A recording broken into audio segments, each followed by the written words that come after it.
예수는 역사다. 마태복음 16장 13절에서 28절 말씀 가지고 오늘도 하나님을 경험하겠습니다. 우리가 알고 있는 역사는요, 인류 사회의 변천과 흥망의 과정 또는 그것을 기록하거나 쓴 것을 이야기합니다. 또한 어떠한 사물이나 사실이 존재해온 연역을 얘기해요. 쉽게 얘기해서 우리가 살고 있는 이 미국의 역사, 또 한국의 역사, 이런 것들이 있지 않습니까? 아니면 자동차의 역사, 이런 것들이요. 건물의 역사, 그런 역사들이 있지 않습니까? 또 한 가지는 자연 현상이 변화해온 그 자취, 과거의 자취들을 말한다고 합니다. 우주의 역사가 그렇고요. 더 나아가서는 또 지구의 역사도 그렇고 그런 것들을 역사라고 얘기를 해요. 과거의 실존에 대한 증거는 지금 가지고 있는 내용물을 통해서 보증이 되는 겁니다. 또한 보편성을 가지는 것이 매우 중요해요. 모든 사람이 그렇다고 인정하는 게 중요하다는 얘기죠. 역사를 인정하기 위해서는 시대적인 배경이나 문화, 전통들이 지속적으로 이어져 온 것으로부터 경험되는 경우가 대부분입니다.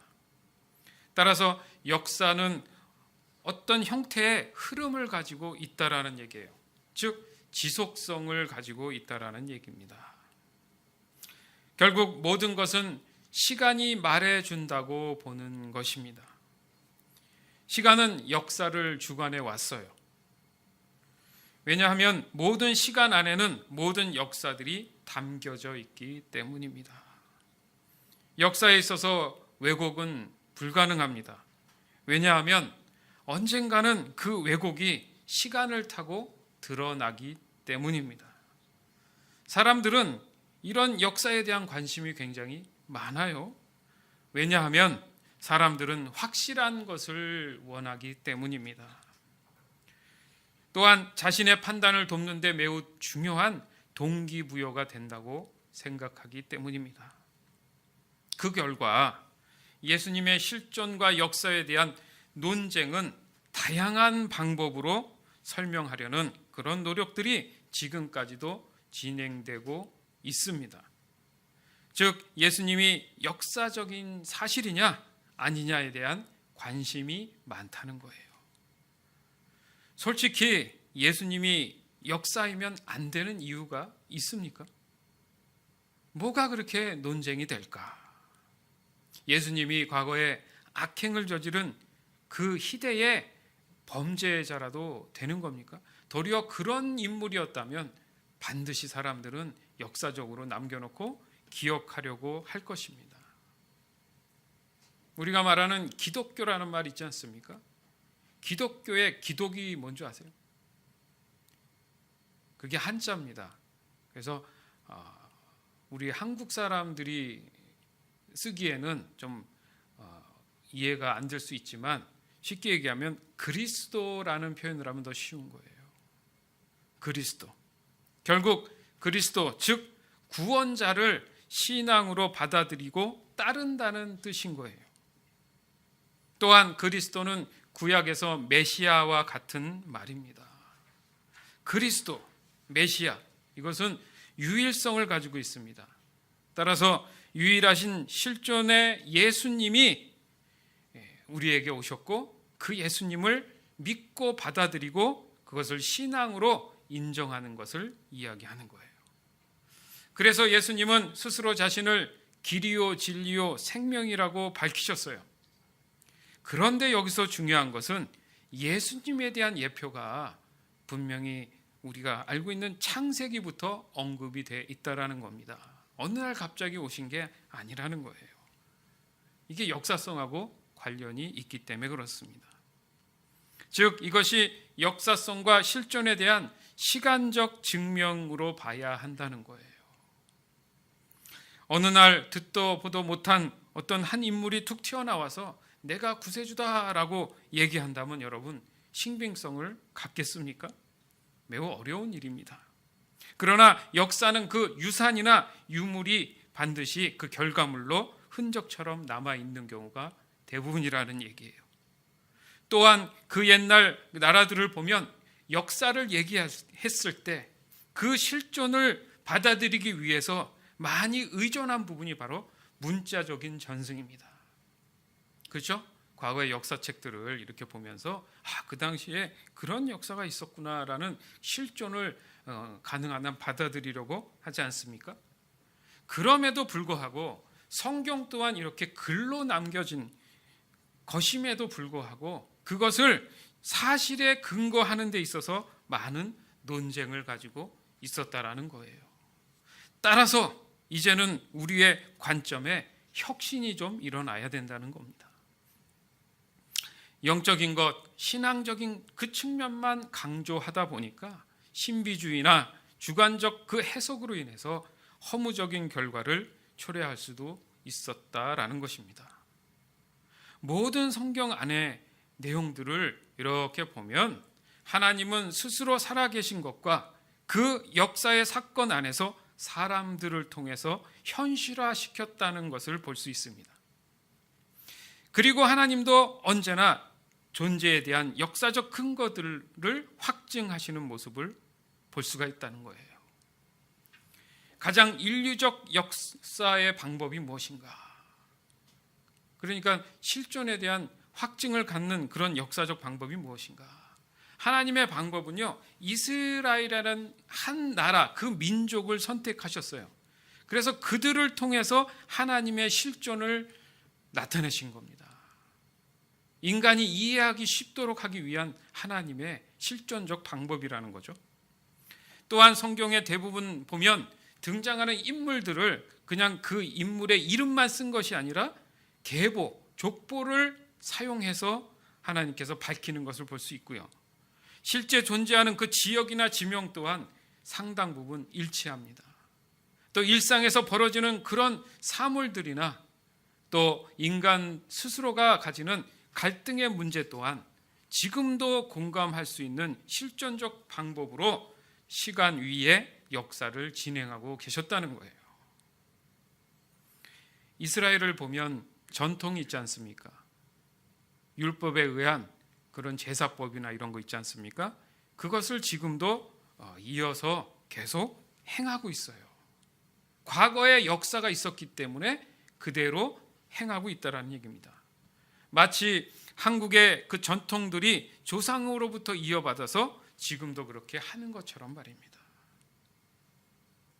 그 전통에는 많은 역사적 부작용들이 있었어요. 그러나 오늘은 그것을 따지려는 게 아니고 바로 예수님은 역사다라는 것에 포커스를 맞춰보려고 하는 겁니다. 얼마 전에도 한국에 예수는 역사다라는 영화가 개봉을 했습니다. 미국의 어떤 한 기자가, 그렇잖아요. 기자들은 되게 합리적이잖아요. 그죠? 합리적 의심으로 보이는 증거들을 가지고 얘기하는 경우가 많지 않습니까? 그 내외, 그 부부가 예수를 만나면서 그것을 증명해 나가면서 결국 예수는 역사다라는 결론을 내리는 그런 드라마적인 영화예요. 그래서 그것을 많은 사람들이 관람을 하고 보면서 조금 더 인간 사회에서 이해할 수 있는 방법으로 예수님을 실존의 인물로 역사로 접근하는 그런 영화가 또 개봉이 되긴 했습니다. 그런 노력들도 우리에게는 많이 사실 필요한 부분도 있어요. 따라서 오늘도 하나님의 언약을 언급을 안 할 수가 없습니다. 이 언약이라는 것이 바로 역사적으로 보면 대를 이어서 이루어지는 계약적인 관계가 있기 때문에 그렇습니다. 따라서 하나님은 역사의 실존에 대한 효과를 엄두에 놓으셨다는 거예요. 그 역사의 시간 위에 예수님의 성육신, 그 새 언약의 체결 과정을 두시고 사람들은 실존의 증거들을 다음 세대로 자연스럽게 전통처럼 이어주시는 그 실존의 역사를 조성하시는 놀라운 계획을 진행하고 계셨다는 겁니다. 누가요? 하나님께서. 믿으십니까? 사실 예수님의 탄생 이후로 33년을 사셨는데 그 여정 동안 대부분 언약의 성취를 위한 역할만 하셨어요. 새로운 것을 이렇게 주신 게 아니라 그것도 역사적 실존에 대한 하나님의 방법이었다라는 겁니다. 이 또한 하나님의 실존적 섭리라고 볼 수 있다라는 겁니다. 왜냐하면 개인의 주장이 아닌 이미 정해지고 이어져 왔던 역사의 근거들만을 가지고 모든 사건에 대입하셨을 뿐이라는 거예요. 새로운 것을 발표한 것이 아니죠. 기존에 준비되어 있던 재료들이 있습니다. 그 재료들을 가장 이상적인 레시피를 사용해서 유일한 최고의 요리를 만들어내신 것뿐이에요. 전에는 재료가 있었음에도 불구하고 그것을 어떻게 만들지를 몰랐던 거죠, 사람들이. 그러나 그 조리법을 아는 사람이 나타나서 그냥 그 요리를 정확하게 그 조리법에 의해서 만든 것뿐이라는 얘기입니다. 좀 더 쉽게 설명한 겁니다. 그 조리법이 봉인됐다고 한번 생각해 보세요. 봉인됐다는 것은 누군가에서 닫혀 있어서 열쇠가 없다라는 얘기인데, 그 봉인됐다는 것은 그 안에 내용물이 있다는 겁니까, 없다는 겁니까? 이미 있다는 거죠. 그러나 그걸 열지 못했다는 얘기예요. 그래, 누가 여셨다고요? 예수님이 여셨다는 거죠. 오늘 본문 안에도 그게 있지 않습니까? 베드로에게 예수님이 뭘 주세요? 천국 열쇠를 주시잖아요. 봉인을 여는 순간 하나님의 역사가 펼쳐졌다는 겁니다. 어떻게 보면 예수님이 역사라는 말이요, 지금 제 정정이란 사람이 여기 이렇게 서 있는 거와 다름이 없다라는 겁니다. 왜 그런 줄 아세요? 지금은 제가 여러분이 보이는 증거로 살아있지 않습니까? 근데 어느 순간 제 몸은 사라져서 그냥 기억 속에 남을 거 아닙니까? 그러나 내가 내 자신이 존재했던 사람이에요, 아니에요? 존재했다고 여러분들은 분명 인정을 할 거라는 거죠. 그거와 같다라는 거예요, 예수님도. 예수님이 태어나고 자라고 다니시던 그곳 그대로 지금도 그 지명 그대로 똑같이 있는 곳입니다. 확실한 곳이라는 거죠. 중요한 것은 그 실상이 매우 디테일하다라는 거예요. 마치 그곳에 실제적으로 살아있는 토박이처럼, 원주민처럼 모든 것이 다 구체적이라는 거예요. 복음서에 보면. 여기서 늘 논쟁이 되는 부분이 바로 그거예요. 그냥 예수님이 계셨대 안 계셨대 그거의 논쟁에 끝나는 게 아니라 가장 심각한 논쟁이 바로 신성입니다. 예수님이 그냥 인간이었다라는 것은 뭐 융통성이 있어요. 뭐 역사적 사실이라는 근거로 아까도 말씀드린 지명이나 이런 지역적인 족보적인 측면에서 접근을 할 수 있는데, 중요한 게 뭐냐면 예수님이 하나님이라는 사실에 대한 그 신성적인 측면에서 많은 사람들이 인정하고 싶지 않다라는 겁니다. 사실 인간의 한계라는 게 어디에 국한되어 있습니까? 이 지구에 있어요. 지구 이상은 우리가 모릅니다. 우주를 알면 얼마나 알아요?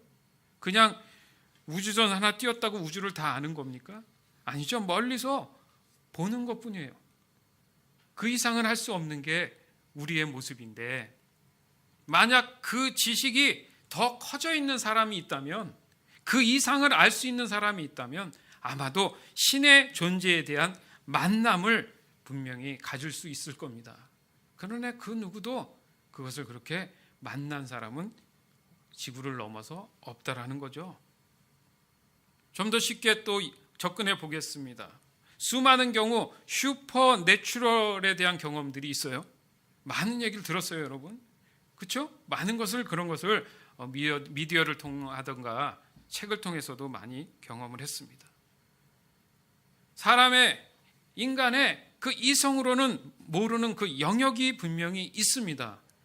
은근히 인정을 하는데 부득불 신의 존재를 인정하지 않으려는 그 시도를 성경은 분명히 알고 있어서 그것을 뭐라고 표현하셨냐면 교만이다, 이렇게 표현을 하셨다는 거예요. 여기서 신의 존재라는 것이 사람의 이성적 설정에서 오는 비존재에 대한 바람이 아니라는 거예요. 일찍이 이런 사태들에 대한 방지 차원에서 하나님은 십계명을 합법화시키신 겁니다. 10가지 십계명, 10가지의 계명이 있는데요. 첫 번째부터 네 번째가 모든 내용이 하나님은 유일하시다, 유일하신 신이다, 이것을 합법화시켜 놓으셨다는 겁니다. 지금 사람들이 벌이고 있는 이 논쟁에 대한 예방책이셨던 거예요. 사실 이 모든 것은 부수적인 인간 역사의 그냥 시간일 뿐이에요. 엄밀히 따지면 하나님의 진정한 역사, 하나님의 실존적 역사를 하나님께서 이렇게 예방하고 지키려는 중요한 첫 번째 되는 이유는 바로 구원의 역사입니다. 구원을 말씀하고 싶은 거예요. 즉 그 구원의 역사는 실존한다, 이 얘기를 사실은 하고 싶으셨던 겁니다. 사실 이 말에 누가 손해를 본다고 생각하겠습니까? 죽이려는 게 아니잖아요. 지금 살리려는 구원을 얘기합니다. 그러니까 그 구원이 역사적 사실이라는 것에 대한 증명을 하려는 것이기 때문에 실제적인 구원이 역사여야지 우리에게는 유일한 거예요. 근데 그걸 굳이 아니라고 할 이유가 어디 있는가? 혹 역사가 아니라고 할 수도 있지요. 그러면 우리는 늘 뭘 기다리고 있습니까? 죽음을 받아들이는 입장이에요. 그런 입장에서 본다면 구원이 역사가 돼야 되지 않겠습니까? 왜요? 구원은 영생을 얘기합니다. 그러니까 예수님이 역사가 돼야지 구원이 가능한 거 아니에요? 그래야 영생이라는 걸 우리에게 그렇죠? 주어질 수 있고 그것을 받아들임으로 인해서 우리가 결국 맞이할 죽음 이상의 영원한 삶을 누릴 수 있다면 구원은 역사가 돼야죠. 즉 예수는 역사가 되는 게 맞다는 겁니다. 여러분도 아시겠지만 성경은 선과 악의 대칭 구조의 모양처럼 보여집니다. 그렇게 역사를 이렇게 이루어 오셨어요. 또한 성경대로 본다면 지금 현 시점에서 본다면 선과 악에 대한 심판을 그냥 아직은 기다리는 입장이라는 거예요. 맞죠? 그 구조가 필요한 이유가 바로 선에 대한 존재 가치를 돋보이게 하기 위한 역사적 하나님의 방법이라는 겁니다. 곰곰이 생각해 보십시오. 악이라는 거, 이 악이 더욱 악으로 절정에 치닫고 있지 않습니까? 더 악이 그렇죠? 심해지잖아요. 반면 선을 따르기로 한 사람들은 역사적 예수를 믿음으로 받아들일 수만 있다면 그것은 구원의 언약을 체결하는 것이 되기 때문에 언젠가 올 마지막 그 심판의 날에 모든 진실이 확인이 될 수 있다라는 겁니다.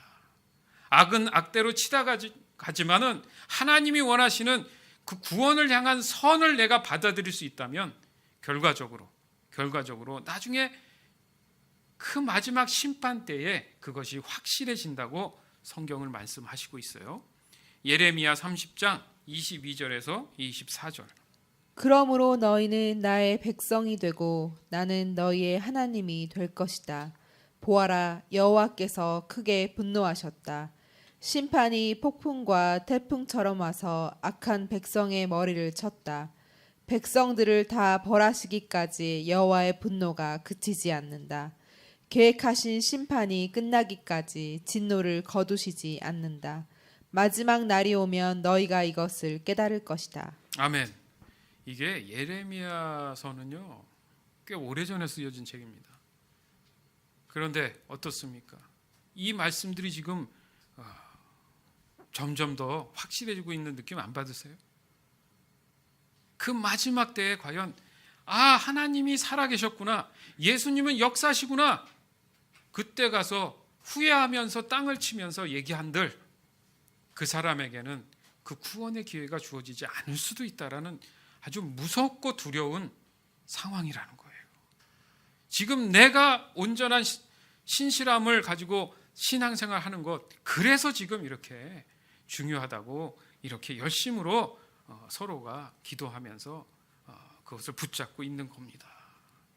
사실 더 정확히 말한다면 선과 악은 대칭 관계가 아닙니다. 악은 인간의 죄의 결과예요. 그 죄는 선으로 돌이킬 기회를 잃어버린 상태를 말하는 겁니다. 따라서 악이 선을 이긴다는 논리는 맞지 않는 거예요. 왜냐하면 악은 이미 죽은 거니까요.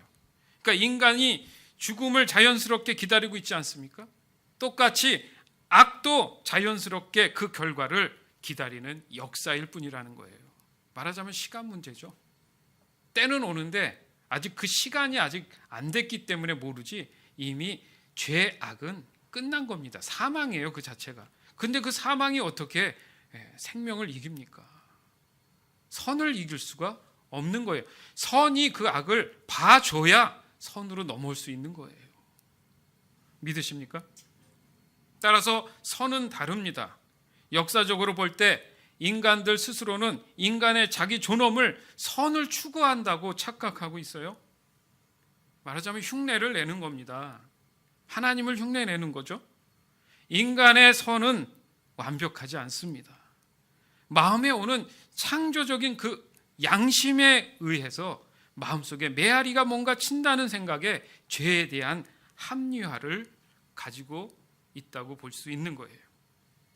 악에 대한 인간의 반복성은 그때나 지금이나 달라진 것이 없습니다. 안타깝죠. 그만큼 인류 역사는 다람쥐 쳇바퀴 도는 것과 같다라는 거예요. 지구가 왜 둥글할까? 모든 별들이 왜 동글할까? 그것도 죽이라는 게 있어서 왜 동글동글하게 원형을 그리며 돌까? 그런 생각 해보셨어요? 그것이 바로 역사의 원리라고 볼 수 있다라는 거예요. 내일 이곳 애틀란타에 조지아가 그렇겠지만은 그 하늘에 일식이라는 게 일어납니다. 100년 만이라고 해요. 자, 100년이라는 것은 한 세대를 말합니다. 지금으로부터 100년 전에 일식이 있었는데 그 일식이 100년 만에 돌아왔다라는 거예요. 이게 역사입니다. 역사는 반복돼서 돈다는 얘기예요. 오늘 본문에서도 보면 예수님은 자신에 대해서 역사적 실존에 대한 질문을 하십니다. 새로운 관점입니까? 잘 깨달아 보시면 이해가 돼요. 지금이야 글로 그 당시의 상황들을 상상하면서 이 말씀을 보잖아요, 복음서를. 그런데 자세히 읽다 보면 이 상세한 대화들, 오갔던 대화들이 이 흘러버린 시간 위에 어떻게 이렇게 완벽하게 재구성될 수 있을까? 이 인간이 할 수 있을 거라고 생각하십니까? 왜냐하면 부활 사건, 예수님의 부활 사건 그 이후로 예수님이 승천하셨어요. 그리고 많은 시간이 흘러서 이 복음서가 작성된 겁니다. 이 디테일한 흐름은 역사적 근거 없이 구성되기는 상당히 어려운 부분이었는데 굉장히 놀랍게 디테일해요. 역사적 예수님을 증명하기 위한 그 예수님의 질문처럼 느껴지기는 하지만 그 느껴지는 그 질문 안에 다른 역사의 인물들을 떠오르게 하는 효과를 만드셨다는 거예요. 누가 어떻게 이렇게 디테일하게 쓰냐 이거예요. 그러나 예수님이 그들이 될 수 없는 이유가 바로 실존에 근거한 구별된 존재라는 사실을 증명하기 위한 방법이었다는 겁니다. 이건 놀라운 발견이죠. 확인해 볼까요? 마태복음 16장 13절에서 16절. 예수님께서 가이사랴 빌립보에 가셨습니다. 예수님께서 제자들에게 사람들이 인자를 누구라고 하느냐 하고 물으셨습니다. 제자들이 대답했습니다. 어떤 사람들은 세례자 요한이라고도 하고 또 어떤 사람들은 엘리야라고 합니다. 또 어떤 사람들은 예레미야나 예언자 가운데 한 사람이라고 합니다. 예수님께서 제자들에게 물으셨습니다. 그러면 너희는 나를 누구라고 하느냐? 시몬 베드로가 대답했습니다. 주님은 그리스도시며 살아계신 하나님의 아들이십니다. 아멘. 그 당시에는 글로만 남겨야 되잖아요. 다른 기능이 없다 보니까 자기의 존재성을 얘기할 때는 만약에 이 구절이 없었다고 생각해 보세요. 예수님이라는 분이 계셨는데 글쎄 누군지 잘 모르겠는데 기록에 없어. 이럴 거 아닙니까? 그랬더니 예수님 스스로가 사람들은 난 누구라 하느냐, 너는 나를 누구라 하느냐, 글로 보지만 상상이 되잖아요. 하나님의 실존과 역사에 대한 이런 방법들을 이렇게 쓰신 거라는 겁니다. 믿으시기 바라요. 그것을 우리는 보고 예수를 믿고 영생함을 위해서 이렇게 순종하며 살아갈 수 있는 거 아니에요? 하나님의 놀라운 이 은혜는 하나님이 살아가시기 때문에 가능한 겁니다. 따라서 여기서 매우 중요한 것이 바로 객관성을 갖는 거예요. 다른 사람이 뭐라 해도 왜곡 없이 역사를 있는 그대로 전달할 수 있는 거. 그게 실존에 대한 확실한 그 확증이지 않습니까? 제자들을 두신 예수님, 그들과 단체 생활을 3년여를 했어요. 그 안에서 예수님 자신의 역사성을 증명하시려는 의도들을 거기에 품고 있었다라는 거죠. 그냥 예수님 혼자 다니시면서 하다가 사람들이 믿고 하면 좋은데, 그렇죠? 제자들 옆에 두시면서 같이 먹고 자고 하셨단 말이에요. 그러니까 예수님 옆에 계시지만 그 예수님에 대한 어떤 느껴지는 인간이 가지고 있는 실제 눈에 보이는 현실에 대한 실존에 대한 것들을 경험한 사람들이지 않습니까? 그래서 사도 아닙니까? 그걸 왜 그렇게 설정해 두셨는지 한번 생각해 보세요. 예수님의 실존과 역사성 때문에 그렇습니다. 그래야 사람들이 확실하니까 믿어지기 때문에, 그 믿음 때문에 하나님께서는 이렇게 작업을 하셨다라는 거예요. 그래서 그 객관성은 베드로를 통해서 확실하게 나타내십니다. 주님은 그리스도시며 살아계신 하나님의 아들이십니다. 살아계신 하나님의, 이걸 강조하잖아요. 살아계신 하나님의 아들이십니다. 예수님이 역사라는 사실을 확인하는 순간이라는 거죠. 주는 기독이시며, 기독, 실존하고 역사하시는 하나님의 아들이십니다. 이런 말씀을 하신 거예요. 이 증명을 끌어내기 위한 예수님의 질문은 언약의 성취를 약속하시던 그 예전에, 아까 전에 예레미야를 우리가 함께 듣지 않았습니까? 보지 않았습니까? 그 하나님이 예수님 당시 그때도 동일하게 계셨다는 사실을 확인하는 장면이에요. 그래서 그들은 나를 누구라 하느냐? 생각해 보니까 과거에 엘리야가 생각이 나고, 가깝게는 침례, 세례 요한이 생각이 나고, 이런 얘기를 끌어내신 거예요. 놀랍지 않습니까? 또한 그 당시 그 하나님이 오늘날 지금도 우리는 이 상황을 얘기하고 있어요. 예수님을 얘기하고 있다란 말입니다. 바로 이것이 역사의 연장선에서 하나님께서 끊임없이 시간 안에 우리에게 말씀하고 계시는 실존이라는 거예요. 마태복음 16장 17절. 예수님께서 베드로에게 말씀하셨습니다. 요나의 아들 시몬아, 내가 복되다. 내 혈육이 이것을 내게 알려준 것이 아니라 하늘에 계신 내 아버지께서 알려주신 것이다. 아멘. 또한 보십시오. 예수님은 베드로의 객관성, 그 객관적인 역사성을 돕기 위해서 아주 지나치면서 무시될 수 있는 그 상황을 하나 만드신 게 바로 베드로의 출신을 소개하는 장면이 나와요. 그래? 알았다 베드로야. 이렇게 하지 않고 요나의 아들 시몬아, 내가 복이 있다. 굳이 누구의 아들인 베드로를 소개하고 있습니다. 이게 뭐예요? 객관적 역사성이란 말이죠. 즉 예수님에 대한 증명은 예수님 스스로 하시는 것이 아닌 객관적 입장에 서 있을 수 있는 베드로를 택하셔서 베드로를 통해서 하나님의 역사를 이해하게끔 만드셨다는 거예요.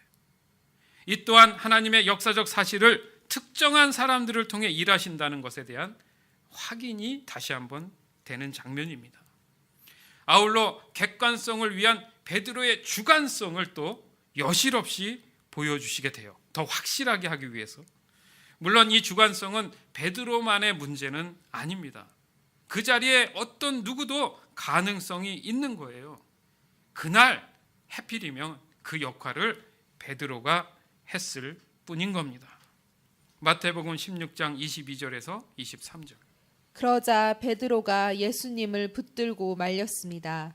절대로 그럴 수는 없습니다, 주님. 이런 일이 결코 일어나지 않을 것입니다. 예수님께서 돌아서며 베드로에게 말씀하셨습니다. 사탄아, 내 뒤로 썩 물러가라. 내가 나를 넘어지게 한다. 너는 하나님의 일을 생각지 않고 오직 사람의 일만 생각하는구나. 아멘. 자, 인간적으로 들으면 멋진 제자입니다. 자, 인류의 역사적 사건에서 이 멋진 모습의 제자가 멋진 그런 행동과 말로 인해서 멋지게 기록되면 얼마나 좋겠어요. 자, 여기서 중요한 게 뭐냐면 보이는 외관적인 실존과 역사성을 분명히 객관적으로 보여주시고, 두 번째 더 중요한 부분을 역사적, 실존적으로 보여주신 표현한 부분이 바로 이 신성적인, 신적인 부분인 거예요. 맞죠? 신적인 부분을 강조하기 시작했다라는 겁니다. 그러니까 두 가지 다 실제적 역사라는 거죠. 그래서 여기서도 살아계신 하나님의 실존을 이해할 수 있어야 한다는 거예요.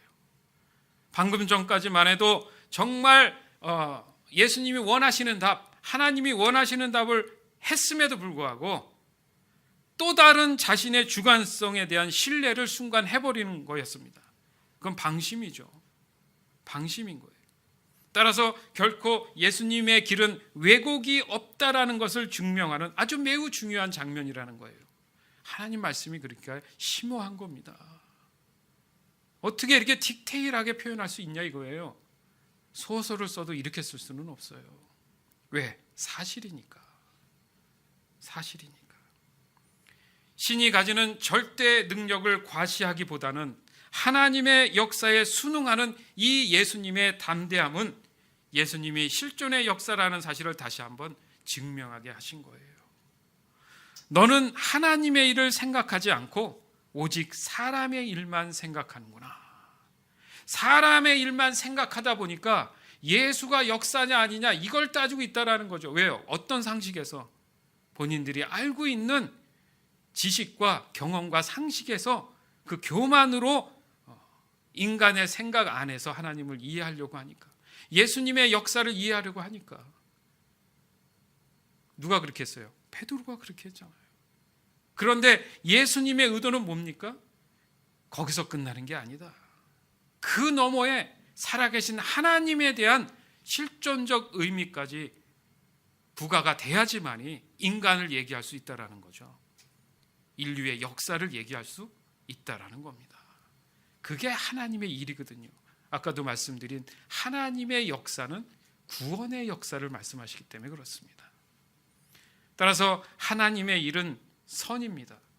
사람의 일은 악이에요. 선을 위한 역사는 예수님의 십자가의 역사였습니다. 이 확실한 증거는 예수님의 역사를 그 무엇보다도 잘 증명하실 수 있는 것이었습니다. 즉 십자가가 상징하는 의미는 한마디로 말해서 모든 역사의 산물인 거예요. 인류 역사의 단 하나의 정의라는 겁니다, 여러분. 십자가의 마지막 심판까지 우리는 달려가고 있었던 거예요. 그리고 절대 역사의 절정이 다름이 아닌 부활이었습니다. 죽음에서 끝나는 게 인간들이 논쟁하는 부분인데 신적인 영역까지 들어가 버리니까 거기에 뭐가 있습니까? 부활이라는 게 있었다는 거죠. 그러니까 그 역사는 인간의 죽음에서 끝나지 않는다는 거예요. 바로 그 너머에 하나님의 살아계신 역사인 부활이 남아져 있다라는 겁니다. 믿으시기 바라요.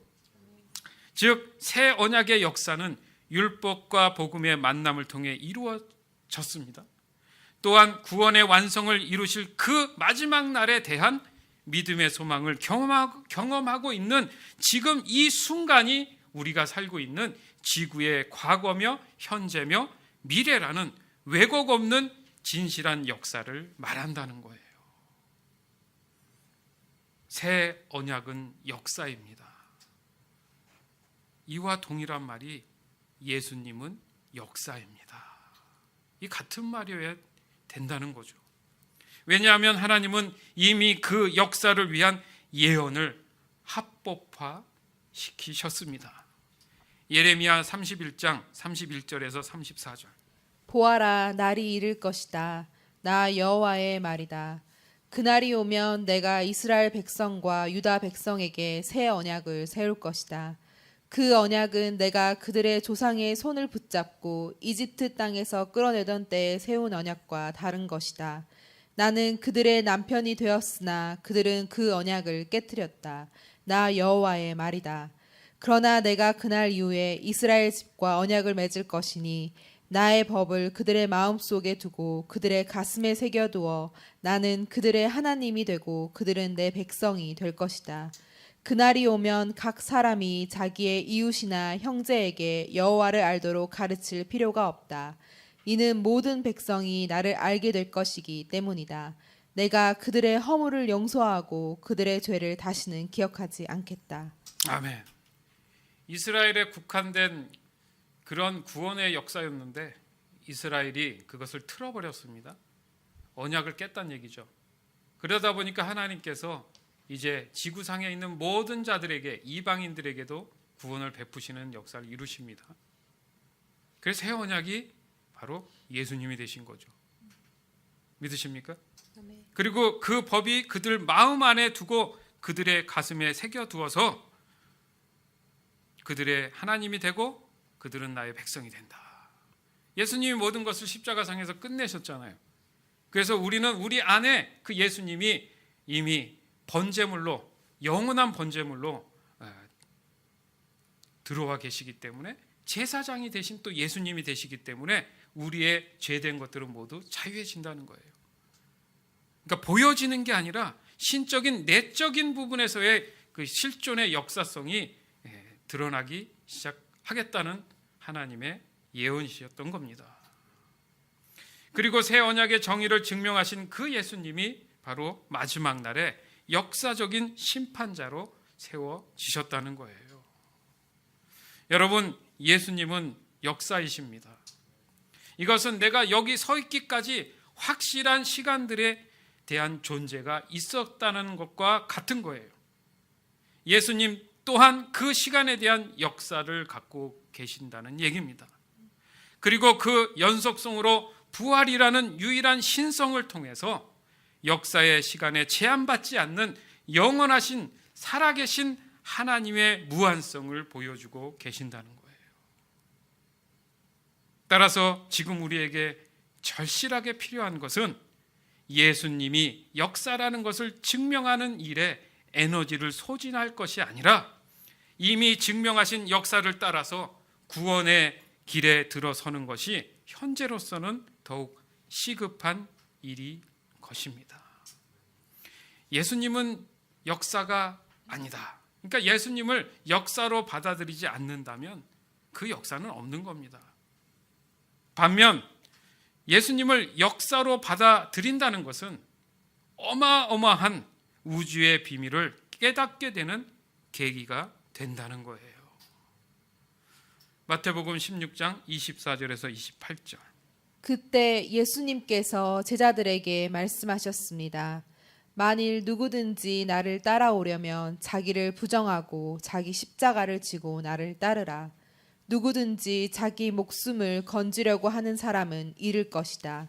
그러나 누구든지 나를 위하여 자기 목숨을 잃는 사람은 얻을 것이다. 만일 어떤 사람이 온 세상을 얻고도 자기 영혼을 잃으면 무슨 소용이 있겠느냐? 사람이 무엇과 자기 영혼을 바꿀 수 있겠느냐? 인자는 아버지의 영광을 가지고 천사들과 함께 올 것이다.